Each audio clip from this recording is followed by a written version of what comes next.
Vamos a Hechos 2:41. Hechos 2:41. El mismo texto que consideramos brevemente la semana pasada.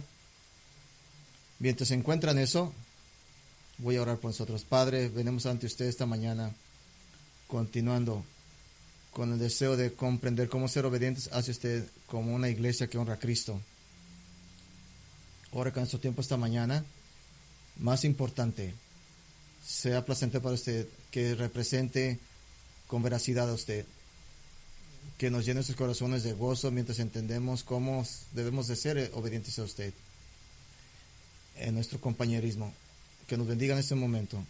Oro que nos bendiga nuestros oídos, nuestra mente, nuestro corazón, los pies y todo lo que hace que obremos, manos y pies. Oramos en Cristo Jesús. Amén. Vamos a comenzar en Hechos 2:41.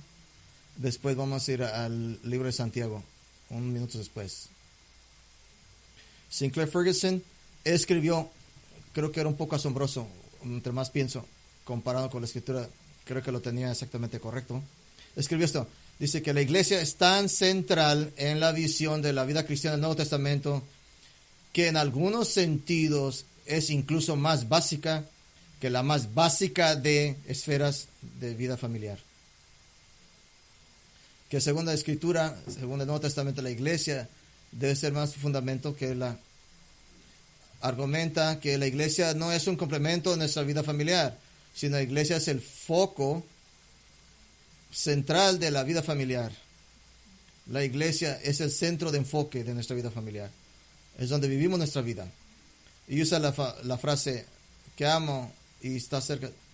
Usted debe vivir la vida en la iglesia.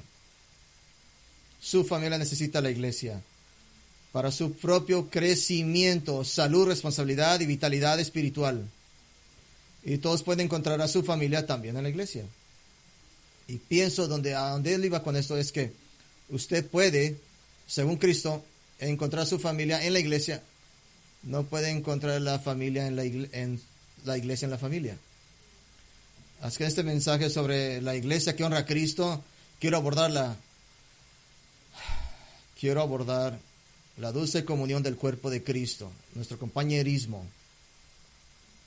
Hechos 2:41.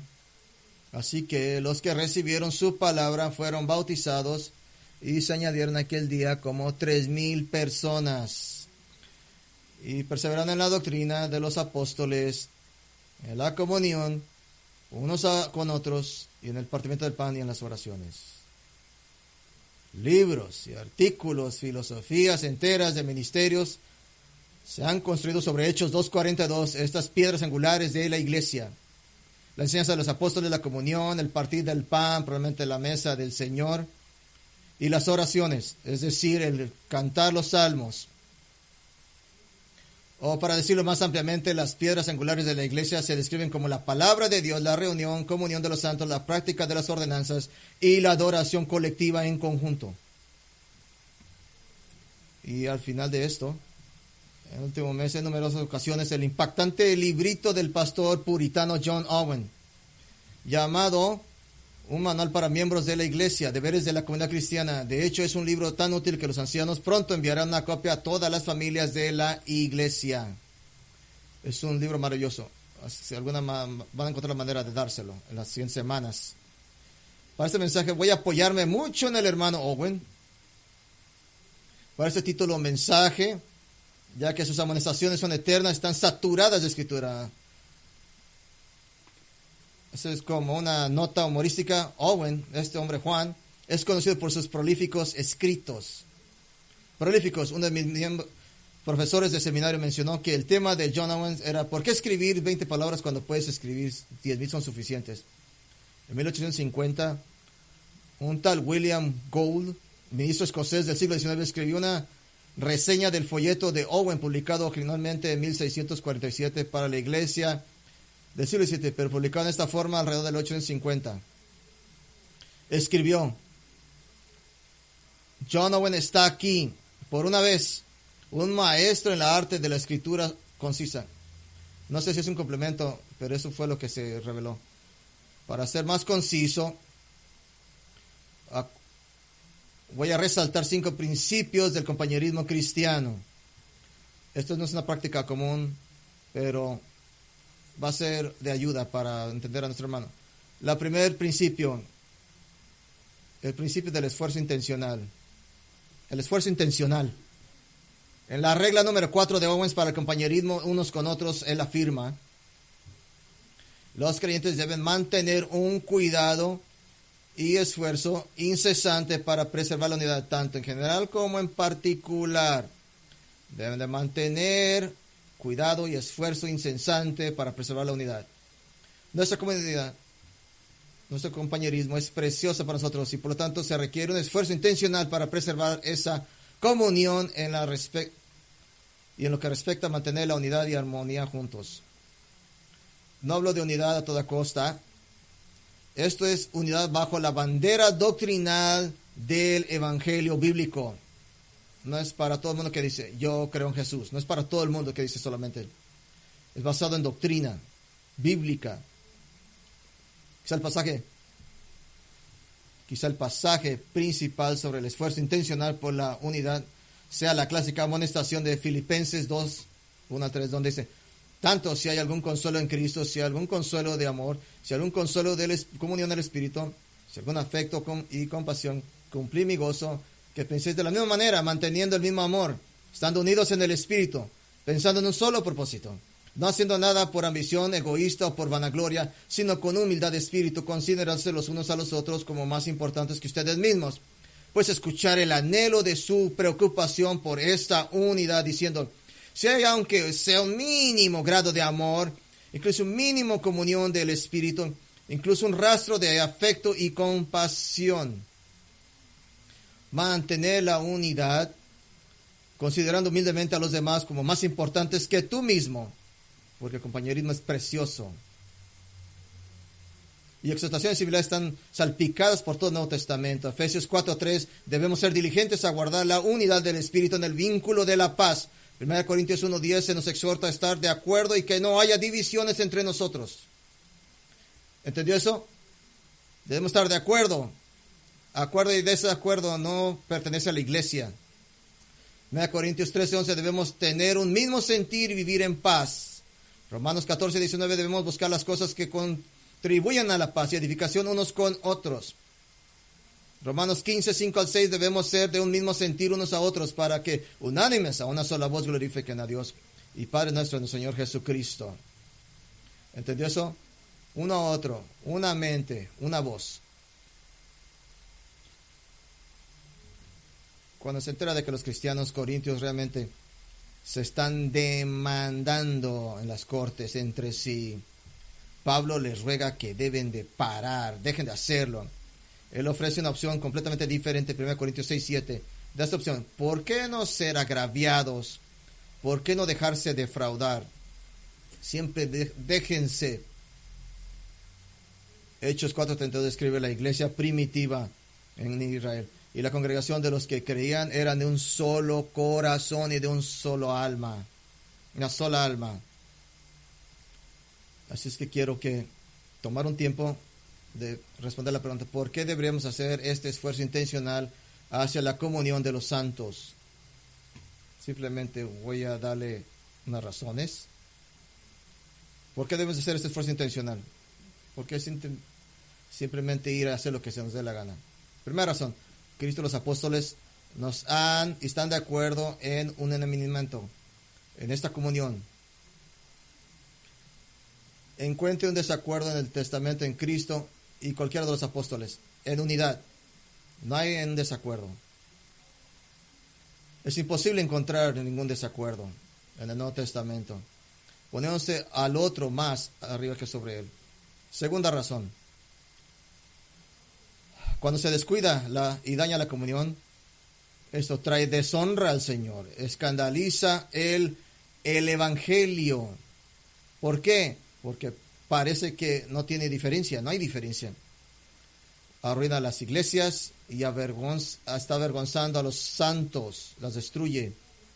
Pablo advierte en Gálatas 5:15, pero si os mordéis y os devoráis unos a otros, tened cuidado de no ser consumidos unos por otros. He conocido de iglesias que cierran porque no pueden ponerse de acuerdo. Hay mucha división. Tercera razón, la unidad del compañerismo es el camino hacia el consuelo celestial. Es el camino hacia el consuelo. ¿Qué quiero decir con esto? No estoy ignorando leer la Biblia, orar o cada una relación con su Señor. Pero nuestro gran deleite y conexión con las cosas celestiales fluye a través del cuerpo de Cristo. Lo pongo de esta manera. Nuestro gran consuelo en el Señor, se le han dado brazos para abrazarnos, ojos para llorar, se nos ha dado manos para sostenernos, se nos ha dado oídos para escucharnos unos a otros. Somos el cuerpo de Cristo. Así es que nuestra unidad, el camino del confortamiento hacia el cielo. Nuestro confortamiento se disrupta, se rompe de muchas maneras. Cuarta razón.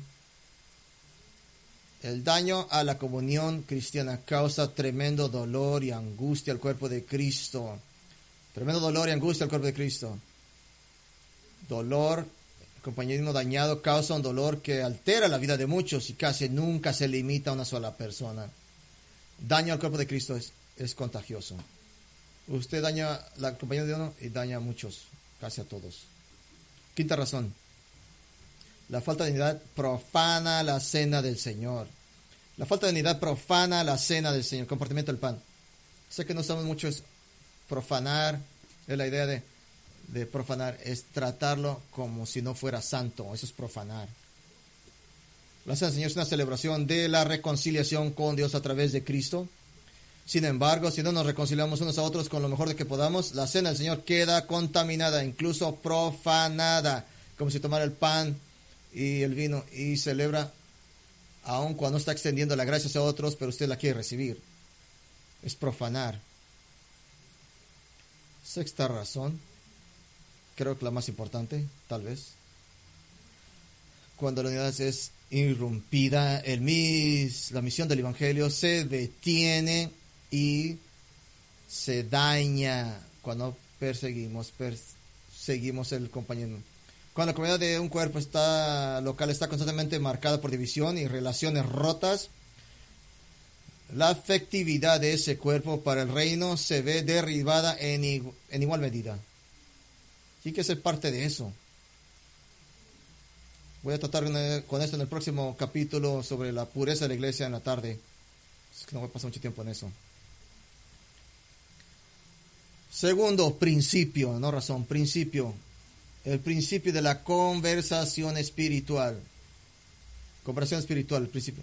Usted puede decir, suena muy específico. Le voy a dar la regla de Owens número 6. Establece, los clientes deben participar en conversaciones espirituales frecuentes para edificación de acuerdo con la medida de sus dones. Deben participar en conversaciones espirituales frecuentes para edificar de acuerdo con la medida de sus dones. Usted puede pensar, eso específicamente. La conversación espiritual es la norma para quienes afirman adorar a Dios. Esto debería ser una parte normal de nuestra confraternidad. En Deuteronomio 6:7, al pueblo de Dios se le ordena hablar de la palabra de Dios cuando sientes en tu casa, y cuando andes por el camino, cuando te acuestes y cuando te levantes. Constante conversación en su casa. Malaquías 3:6 leemos. Entonces los que temían a Jehová hablaban entre sí, y Jehová escuchó y oyó. Y fue escrito delante de un libro de memoria para los que temen a Jehová y piensan en su nombre. Que se contaban, vamos a escribir todo de lo que Dios nos ha bendecido. Eso es una conversación espiritual. Job 2:11. Los 3 amigos de Job vinieron para intentar consolarlo en su sufrimiento. Se equivocaban en su teología, y aunque la mayoría de veces se equivocaban, de hecho es que una cosa sí que hicieron bien fue hablar de cosas espirituales con él, de hablar de Dios con él. En Efesios 4:29 se nos dice que pronunciemos palabras que den gracia a los que oyen. Voy a tratar de hablarle a alguien cómo puedo impartir gracia hacia los demás. Colosenses 4:6 se nos manda que vuestras palabras sean siempre con gracia, sazonadas con sal, para que sepáis cómo debéis responder a cada uno.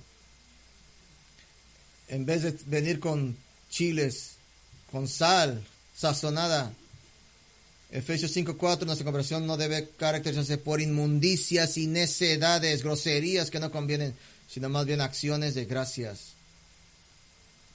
Primera Tesalonicenses 5:11, se nos exhorta a consolarnos unos a otros y edificarse unos a otros, como también vosotros lo estás haciendo, con verdad. Hebreos 3:13, nos unimos para animarnos unos a otros día tras día, mientras todavía se llama hoy, para que ninguno de vosotros se endurezca por el engaño del pecado. ¿Entendió eso? Conversaciones unos con otros suavizan nuestros corazones, nos hace más palables. En Judas, versículo 20, debemos edificarnos unos con otros sobre su santísima fe.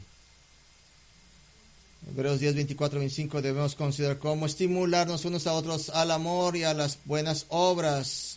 Creo que hemos hecho un caso claro, la importancia de comunicarnos y de tener compañerismo, animarnos unos a otros, comunicación, conversaciones espirituales.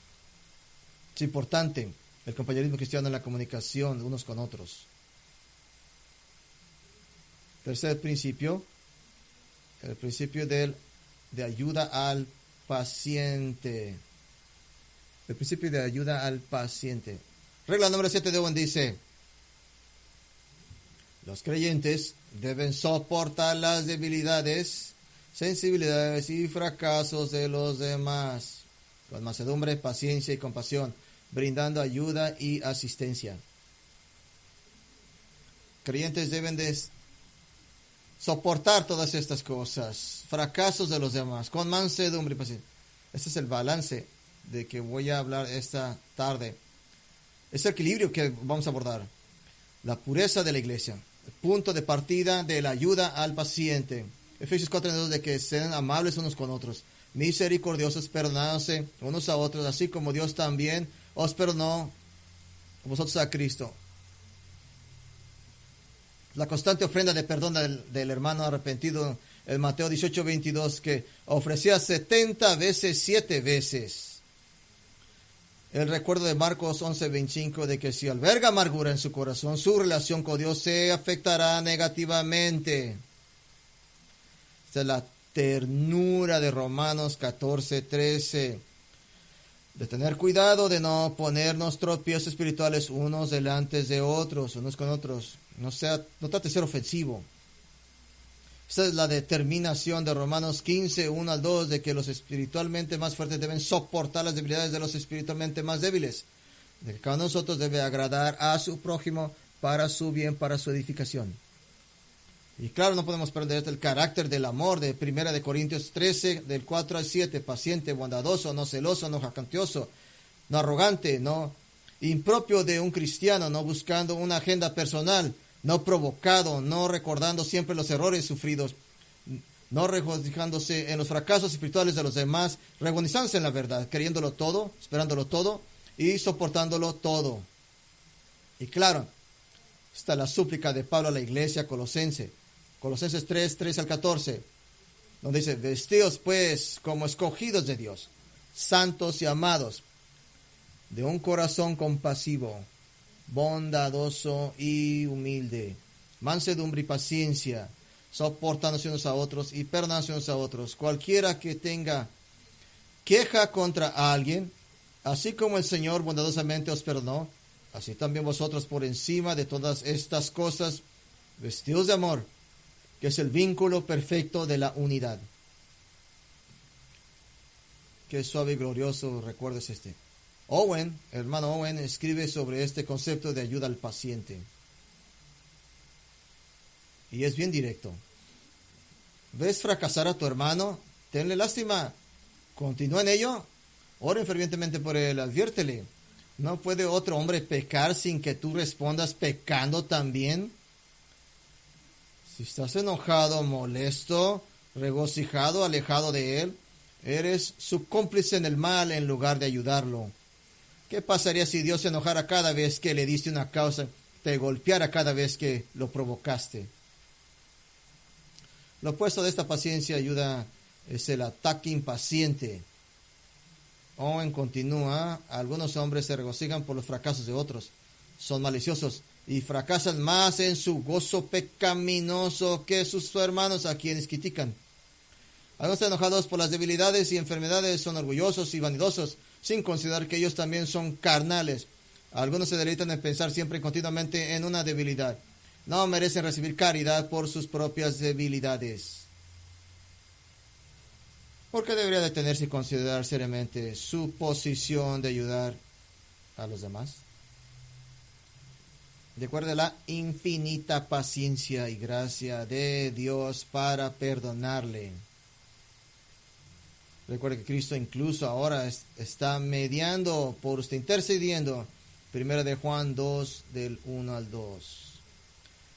Recuerde todos los momentos en los que necesitabas paciencia, bondad y perdón de los demás. Recuerde que el Evangelio es más glorificado cuando la gracia y la misericordia de Dios son reflejadas en ti. El predicador de Eclesiastés da una lección muy práctica con respecto a cómo necesitamos extender la gracia porque la necesitamos. Y tiene un poco de humor en esto. Eclesiastés 7, 20, 22. De hecho, no hay hombre justo en la tierra que haga el bien continuamente y que nunca peque. Hay algo de realidad. Para empaparnos en ello también. Tampoco entregues tu corazón a todas las palabras que se digan. Esas palabras, no escuches a todo. Esta es su razón. Y se pone humorístico. Para que no oigas a tu esclavo maldecirte. Porque también tu corazón sabe que tú también muchas veces has maldecido a otros. Otras palabras, antes de que se ponga molesto de que habla mal de... Piense de cuántas veces usted también ha hablado mal de otros. Muestre la gracia que usted quiere que se le muestre. ¿Puedo avanzar más? Esto llega hasta su modo de pensar. Usted debe de pensar los pensamientos de otros que usted quería que pensaran de usted. Porque ahí es donde está el corazón. ¿No es lo que esperan sus hermanos y hermanas? Que usted tenga esta idea que todos somos constantemente pensando lo mejor. Oh, sí, 1 Corintios 3, cree lo mejor. Que eso llegue al pensamiento. Paciencia. Cuarto principio. El principio del amor generoso. Principio del amor generoso. La regla número 9 de nuestro hermano Owens establece: los creyentes deben contribuir y compartir voluntariamente las cosas temporales con aquellos que son verdaderamente pobres, de una manera que sea adecuada a sus necesidades, deseos y aflicciones. Voluntariamente contribuir, compartir las cosas temporales que verdaderamente son pobres, de una manera que sea adecuada a sus necesidades, deseos y aflicciones. ¿Cuántas veces amonestaciones de los apóstoles no recuerdan que la benevolencia de la iglesia hacia los suyos es una característica de una iglesia fiel? El apóstol Juan incluso cuestionaría la salvación de un cristiano tacaño. El desafío en 1 Juan 3, 17 y 18. Pero el que tiene bienes en este mundo y ve a su hermano en necesidad y cierra contra él su corazón, ¿cómo permanece el amor de Dios en él? Hijitos, no amemos de palabra ni de lengua, sino de hecho y en verdad. 1 Corintios 16, 1 al 2. Indica que cuando Pablo estaba haciendo una colecta para los santos necesitados en Jerusalén, él ordenó a la iglesia en Corinto que comenzara a acumular algo de dinero para que él lo recogiera en su próxima visita. No suplicó, ni se humilló, ni se disculpó, ni predicó un tipo de seria generosidad. Los verdaderos cristianos abren sus corazones y sus billeteras unos a otros. Pablo considera en Romanos 12, 13 que contribuir a las necesidades de los santos es simplemente parte de la membresía de la iglesia. Es parte de nuestro convenio. Nos recuerda en Gálatas 6:10, hacer el bien a todos, pero especialmente dentro de la iglesia. Esa es la prioridad del cuerpo de Cristo. 1 Timoteo 6:18 y Hebreos 13:16 dan la básica orden al niño de compartir. De hecho, en 1 Timoteo 6 queda claro que cuando mayores sean tus medios, mayor será tu responsabilidad. Pero esta generosidad no es solo para las necesidades físicas directas de hermanos y hermanas. La general es lo que financia la mayor necesidad que todos tenemos, el conocimiento de Dios a través de su palabra. Los que tienen más medios deben hacer para ayudar a los que tienen menos a recibir la riqueza de la palabra de Dios a través de los pastores que Dios da a la iglesia. Ahora, este mensaje se trata sobre el tema de compañerismo. Quiero apuntar esto. La palabra que a menudo se traduce como compañerismo o asociación, koinonía, también se traduce a veces como compartir.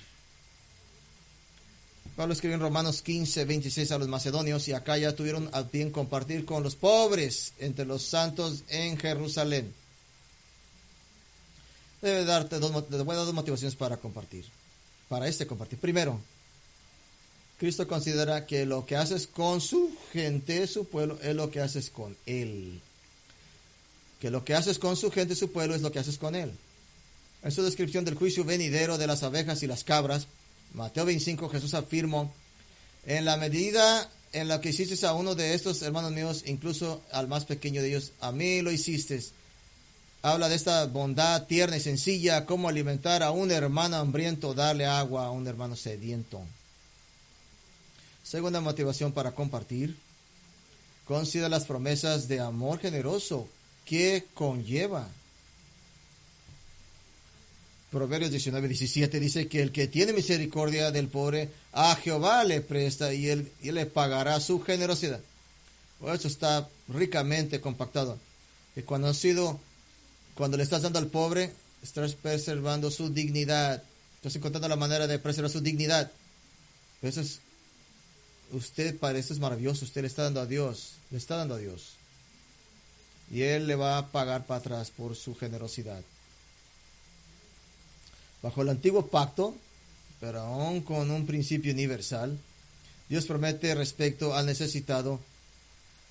En Deuteronomio 15:10 le dice: le darás generosamente y no se entristezca tu corazón cuando le des.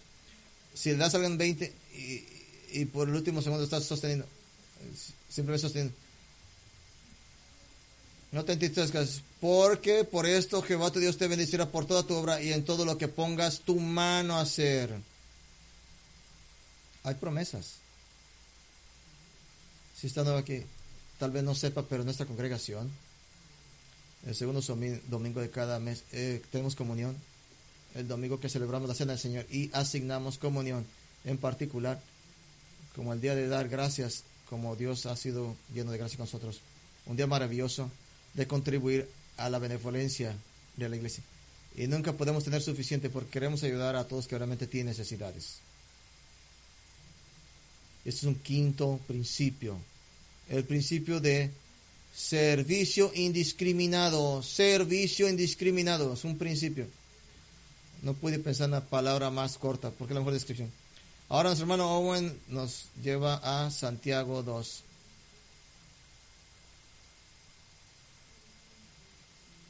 Vamos a Santiago 2.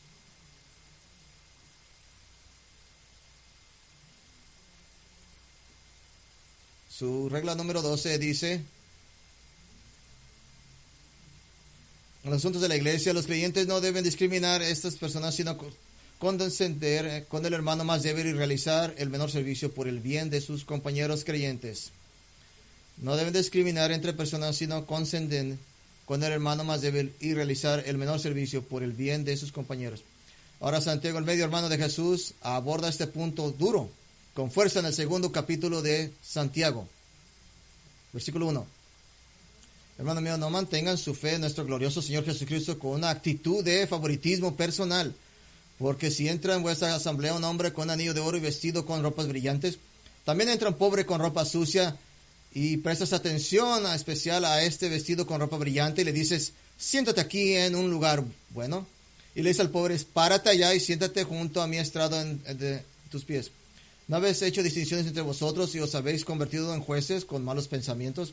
Escuchen, hermanos míos, ¿no escogió Dios a los pobres de este mundo para que fueran ricos en fe y herederos del reino que prometió a los que lo aman? Pero has deshonrado al pobre. ¿No son los ricos los que los oprimen y ellos mismos os arrastran a los tribunales? Piensa en el recordatorio de Pablo de los corintios jactanciosos.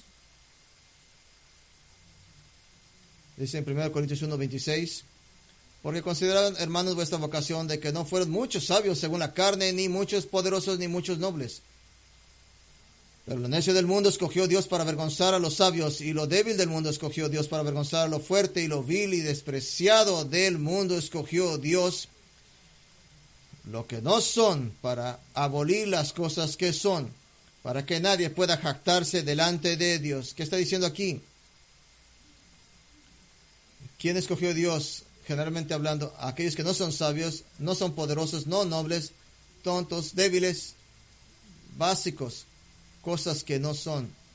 Son tan bajos que no hay algo, simplemente no son nada. Jesús realmente fue en la dirección opuesta a lo que nosotros somos propensos a ir. Somos propensos a sentirnos atraídos por aquellos que tienen más dinero, influencia, personalidad o poder, personalidad. Y no hay nada en tener nada de esas cosas, si usted las tiene. Pero Jesús era propenso a evitar a esas personas, a menos que los confrontaría por su superioridad moral. En la mayoría de las iglesias locales puede haber una gran disparidad de situaciones económicas y educativas, pero todos estamos bajo el estandarte de Cristo por igual. Me encanta cómo Santiago le da un giro completamente diferente a la cuestión del estatus social y la riqueza. Mire Santiago 1:9. Esto es algo irónico, conjunto de comandos. Santiago 1, de 9 al 11. Pero el hermano que de condición humilde debe gloriarse de su alta posición, y el rico se gloríe en su humillación, porque como hierba floreciente pasará, porque el sol sale con calor abrasador y seca la hierba, y se cae su flor, y se destruye la belleza de su apariencia. Así también el rico en medio de sus actividades se desvanecerá.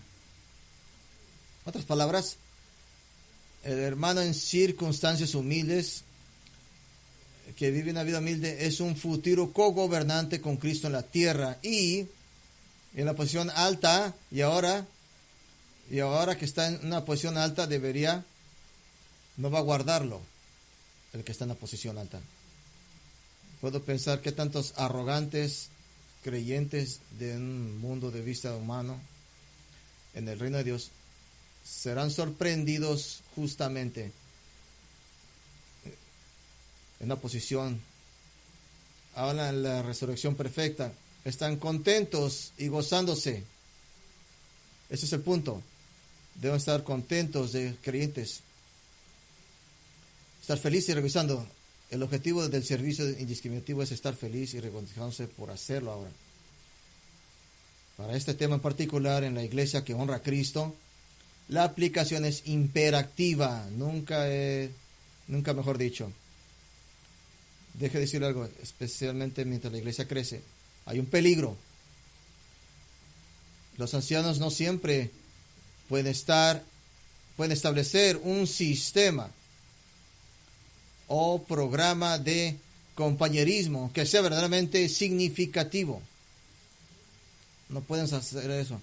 Pero podemos fomentar la cultura orgánica de este compañerismo y convertirlo en el principio amoroso normal de nuestras reuniones. Tenemos tantas oportunidades de ministrar. Depende de usted de tomar la ventaja de todo eso. Pero le voy a dar 10 aplicaciones de los principios. Nadie puede salir, no entendí lo que tenía que hacer. Nadie puede salir hoy aquí pensando eso. Primera aplicación. Sea intencional.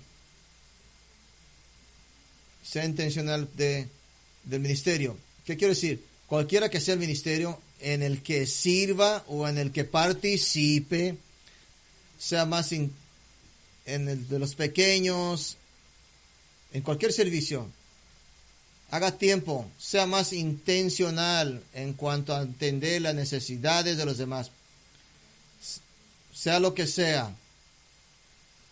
Dedique tiempo y esfuerzo para tender la mano y amar con ternura a los demás. Aproveche cada oportunidad de reunión para acercarse a los demás. Segunda aplicación.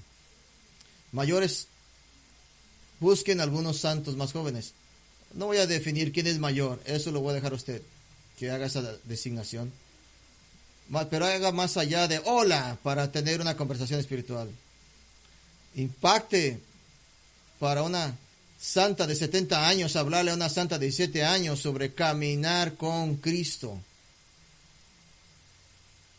Escuche, para todos aquellos, ustedes son los tesoros en la iglesia, los que son mayores.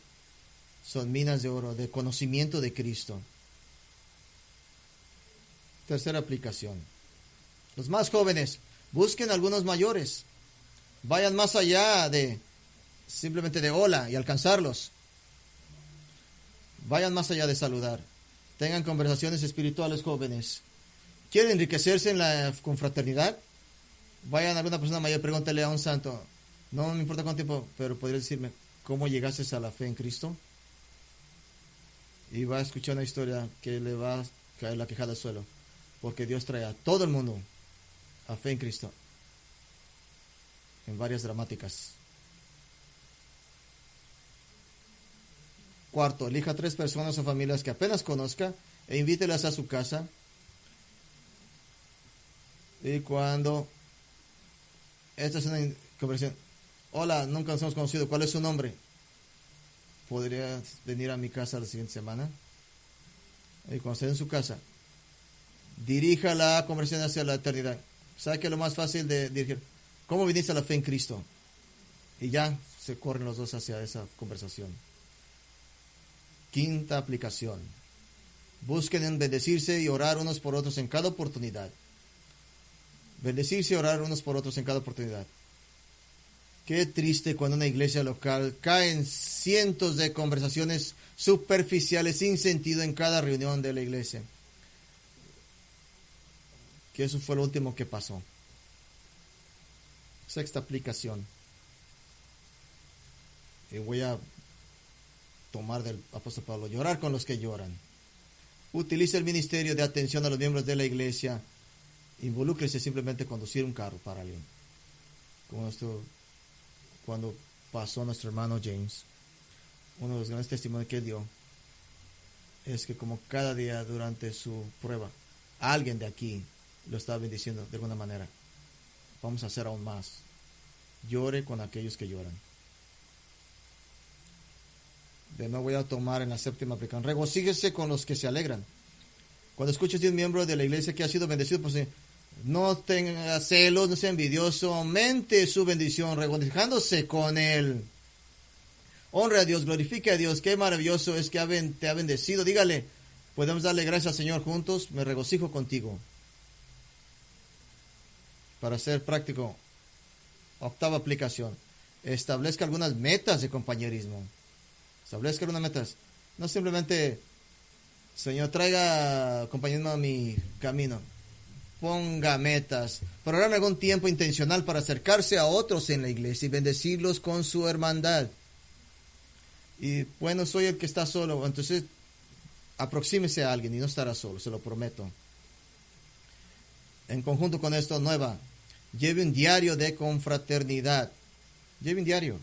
Le desafío a que lleve un registro de cuándo y con quién se ha acercado y disfrutado del compañerismo. Esto va a ser una bendición para usted, porque va a haber nombres, puede orar y recordar, puede dar un consejo.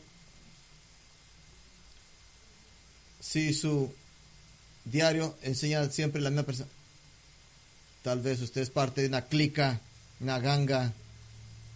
Sí, tenemos gentes especiales en nuestra vida, pero hay gran diferencia entre especial y exclusivo. Décima aplicación. Póngase a prueba para acercarse a alguien en la iglesia que sea menos parecido a usted.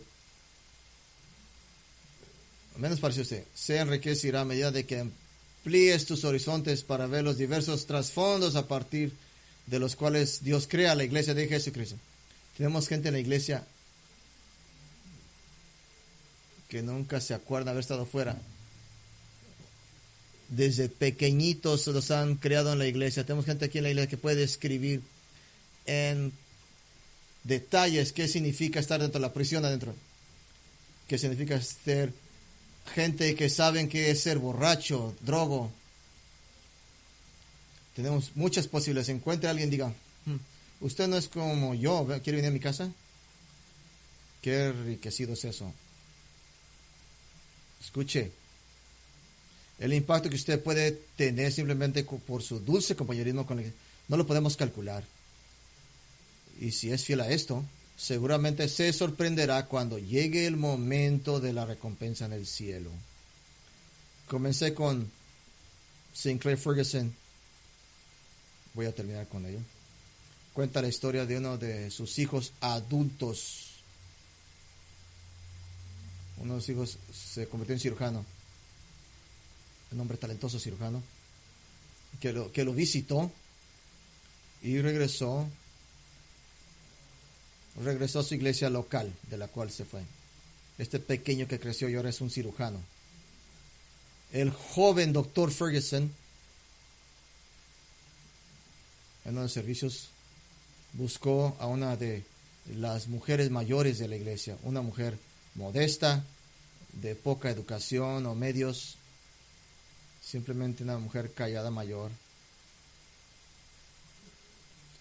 y observó, tuvieron una conversación encantadora,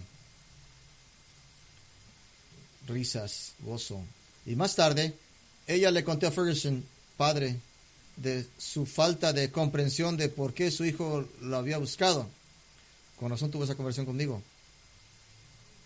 Y le dijo, le recordó muchos años antes, como ella le había hablado con su hijo después de un servicio vespertino para animarlo y apoyarlo, que siguiera al Señor, que siguiera el camino del Señor. Y nunca lo había olvidado. No tiene idea a quién va a impactar simplemente por esa preciosa palabra. La iglesia es en verdad la familia de Dios para aquellos que la abrazan como tal. Tengo una 11ª aplicación adicional como bonus. Esta es la más importante. Esta es una aplicación de orar.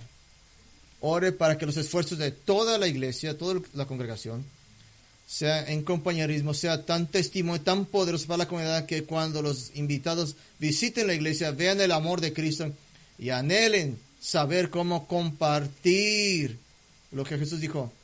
El mundo conocerá que son mis discípulos porque tienen amor unos por los otros. Oren que ese sea nuestro testimonio, nuestro compañerismo, es nuestro testimonio, es la evidencia que el Evangelio trabaja, funciona. Es la evidencia de que el Evangelio es verdadero.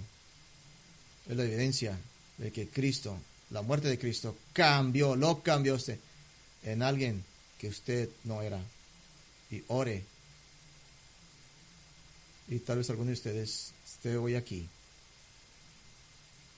Que presencia esta gente, se quieren, se aman unos a otros. ¿Cómo puedo recibir yo eso?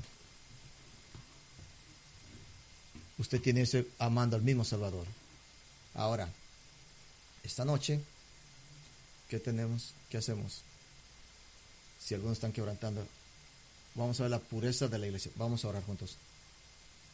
Padre, venimos ante usted.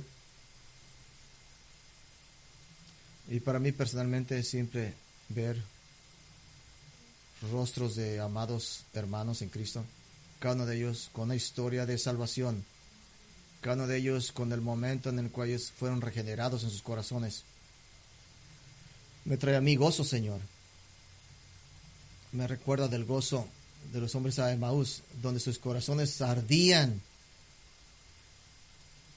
Y aún, Señor, sé que en un grupo de ese tamaño, tal vez haya uno o dos que tal vez no estén participando en el compañerismo. Uno que no participa en el compañerismo de Cristo. Tal vez ha sido religioso. Tal vez ha creído en Dios, en Jesús. Cree tal vez en algo de doctrina sana. Pero no ha doblado la rodilla para humillarse. No se ha arrodillado ante Dios y clamado a Dios por fe de recibir salvación, que es solamente por gracia y no por obras, para que nadie se gloríe. Oro que nuestra congregación sea caracterizada por este tipo de compañeros. Señor, pido algo grande. Le estoy pidiendo que ponga en este cuerpo, nos provea las almas de creyentes nuevos la alma de creyentes que no están siendo instruidos correctamente. Que usted nos los confíe a nosotros y que nos rete a amarlos, inculcarlos en este compañerismo, que sean unidos a nosotros. Y Señor, oro por uno entre nosotros que tal vez se sienta solo. Señor, sea este día que eso se resuelva, que el compañerismo de Cristo le rodee a esta persona, hombre o mujer, de alguna manera, que de ninguna manera en este tiempo, en esta vida, que siempre sienta el precioso, el amor fraternal del cuerpo de Cristo. Que seamos placenteros hacia usted, en Cristo Jesús. Amén.